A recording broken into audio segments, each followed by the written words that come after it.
দেখতে দেখতে 2025 সাল চলে আসলো। আজ বছরের প্রথম দিন আয়ানকে নিয়ে চলে আসলাম তার স্কুলে। তাকে অ্যাডমিট করানোর জন্য তাকে অ্যাডমিট করিয়ে দিলাম। তার ম্যাডাম তাকে ক্যাপ পরিয়ে দিচ্ছে, চকলেট দিচ্ছে। সে তো অনেক খুশি, কিন্তু সে অনেক বেশি খুশি হলে কিভাবে যেন একটা এক্সপ্রেশন দেয়, স্তব্ধ হয়ে যায়, কিছু বলতে পারে না। তো এই ম্যাডাম আবার তাকে বই উপহার দিচ্ছে, সে ভাবতেছে তাকে এত কিছু গিফট করা হচ্ছে, সে তো অনেক খুশি। দেন আমরা এখান থেকে চলে যাব হচ্ছে তার ইউনিফর্ম রিসিভ করার জন্য। এখানে আয়া আপা তাকে ইউনিফর্ম দেখাচ্ছে যে এটা দেখো তোমার ইউনিফর্ম হবে, এভাবে বানাবা। যাই হোক, আমরা এখান থেকে ইউনিফর্ম রিসিভ করে আয়ানের স্কুলটাকে ভালো করে ঘুরে দেখব। আয়ানের ক্লাস কোনটা সেটা দেখতে যাব। আসসালামু আলাইকুম এভরিওয়ান, কেমন আছেন সবাই? Welcome to my page Oshi's kitchen and blog. আজ আমি চলে গিয়েছিলাম সকাল সকাল আমার ছেলেকে নিয়ে তার অ্যাডমিশনের জন্য তার স্কুলে। তার ক্লাস কোনটা সেটাই খুঁজে বের করছি। তাই আপা বলতেছে এই যে এখানেই ওর ক্লাস। তো আয়ানকে নিয়ে তার ক্লাসটা ঘুরে দেখাচ্ছিলাম আর ওকে বুঝিয়ে দিচ্ছিলাম যে তুমি এখানে এসে বসবা। এখন তো কেউ নেই, তোমার অনেকগুলো ফ্রেন্ড হবে, স্কুলে এসে তুমি অনেক ফ্রেন্ড পাবে।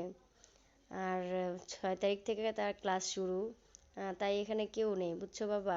সে খুবই এক্সাইটেড, কবে ক্লাস হবে, কবে কী সব এগুলো ঘুরে ঘুরে আমাকে জিজ্ঞেস করতে। ছেলেকে নিয়ে স্কুল ঘুরছি আর আমার অনেক ছোটোবেলার কথা মনে পড়তেছে। আমার মা আমাকে যখন স্কুলে ভর্তি করে দিয়েছিল, তো তখন আমাকে বলতেছিল তুমি চুপ করে থাকবে না, চুপ করে থাকলে সবাই তোমাকে পচা বলবে, কারণ আমি অনেক চুপচাপ একটা মেয়ে ছিলাম।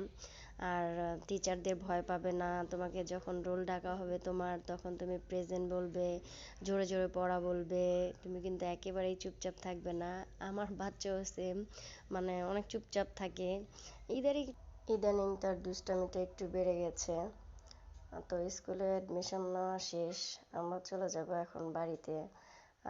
আজ এখন থেকে আমার তো অনেক ডিউটি বেড়ে গেল। ডিউটি যতই বাড়ুক না কেন, আমার এত আনন্দ লাগছে যে আমার ছেলেকে আমি ভর্তি করিয়ে দিয়েছি। এই ছোট্ট ছেলেটা আমার টুকটুক করে একদিন বড় হয়ে যাবে। আজ থেকে তার স্কুল জীবন শুরু হবে।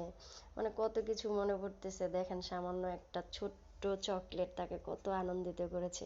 সে তো খুবই এক্সাইটেড, কখন বাসায় যাবে, বাবাকে যে ভিডিও কলে দেখাবে তাকে কি কি দিয়েছে, এগুলো গাড়ির মধ্যে বসে বসে বলতেছে। তো বাসায় এসে খালামণিকে ফোন, বাবাকে ফোন, মামিকে ফোন, দেখো আমি স্কুলে ভর্তি হয়েছি। তো আজকের ভিডিওটি এই পর্যন্তই। আল্লাহ হাফেজ, bye bye, tata and take care.